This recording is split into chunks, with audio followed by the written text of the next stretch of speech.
गया। खुशी खुशी चीज के टुकड़े को लेकर अपने घोंसले के पास जाकर बैठ गया।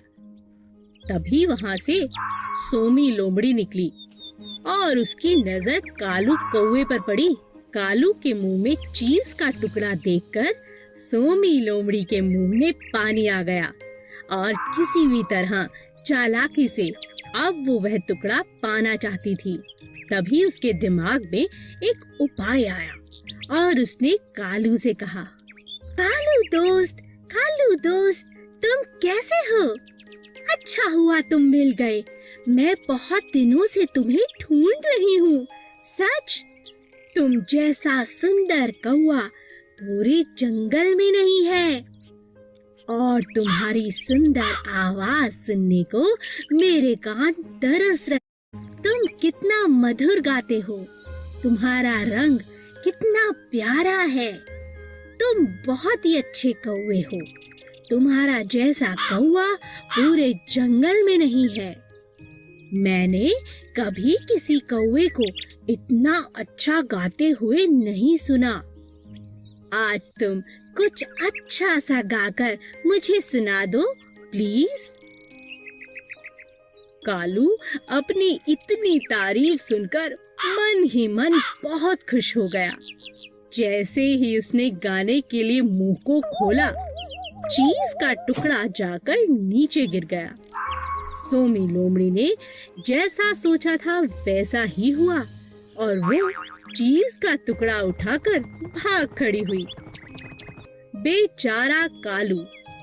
अब कालू को समझ आ गया था कि सोमी लोमड़ी चीज का टुकड़ा पाने के लिए ये सब मन घड़न तारीफ कर रही थी।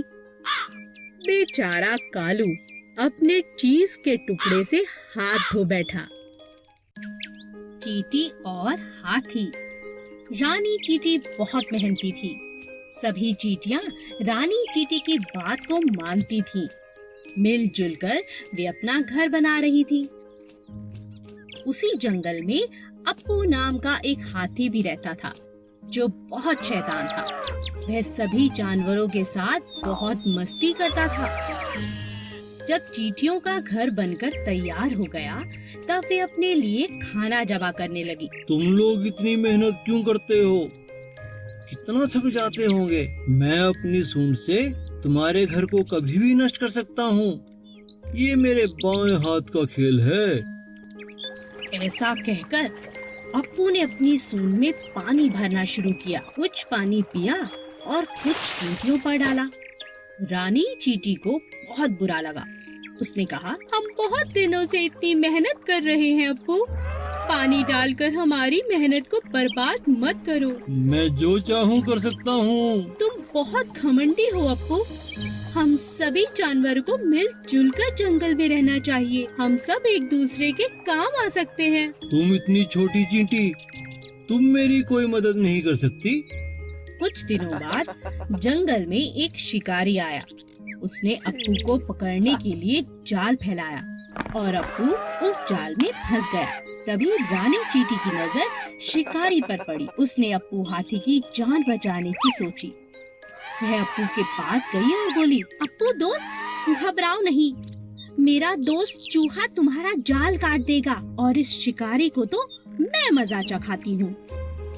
सभी चींटियां शिकारी के पास गईं और उसे जगह जगह काटने लगी। शिकारी दर्द से तिलमिला उठा और जंगल छोड़कर भाग गया।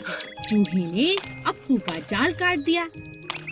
अप्पू ने चींटियों से माफी मांगी और कहा, मुझे माफ कर दो चींटी रानी, हम सबको मिलजुल कर रहना चाहिए। आज से मैं भी तुम्हारा दोस्त हूँ।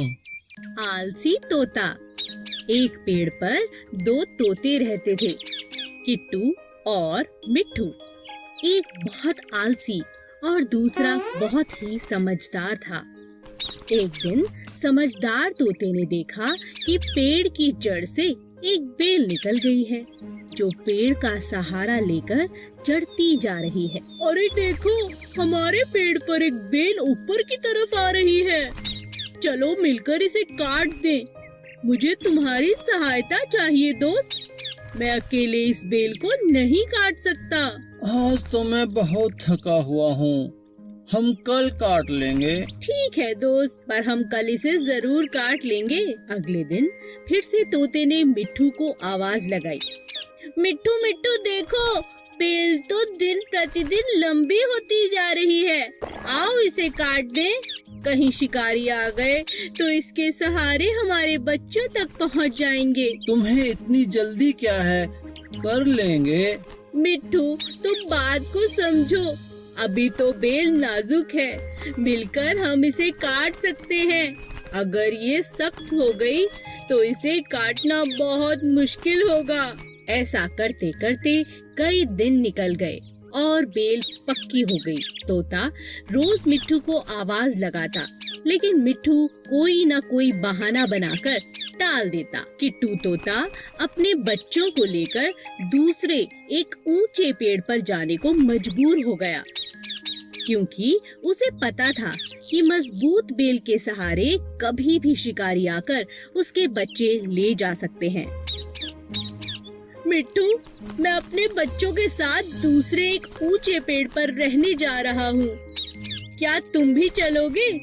यहाँ रहना सुरक्षित नहीं है। मिट्ठू तोता आलसी होने की वजह से हर काम कल पर टालता रहा। इसी तरह एक दिन जब शिकारियों की नजर मिट्ठू के बच्चों पर पड़ी तो उन्होंने मजबूत बेल पर चढ़कर मिट्ठू के बच्चों को उठा लिया। अंत में मिट्ठू को अपने आलसीपन के कारण बहुत पछताना पड़ा। एक गांव में एक किसान रहता था जो बहुत ही दयालु था। गांव के पास ही एक घना जंगल था जहां बहुत सारे जंगली जानवर रहते थे। इन जंगली जानवरों को पकड़ने के लिए शहर से शिकारी शिकार करने के इरादे से वहां आते थे। एक दिन शिकार के दौरान शेर को शिकारी का तीर लग गया, पर इससे पहले कि शिकारी शेर को पकड़ पाते, वह भागकर किसान के घर के आगे बेहोश होकर गिर पड़ा। किसान ने जब घायल शेर को देखा तो उसने शेर की मरहम पट्टी की और साथ में भोजन भी कराया। कुछ दिन बाद जब शिकारी दोबारा जंगल में आए तो वह उसी शेर को पकड़ने में कामयाब हो गए। हमें शहर तक पहुंचने में 2 दिन लग जाएंगे।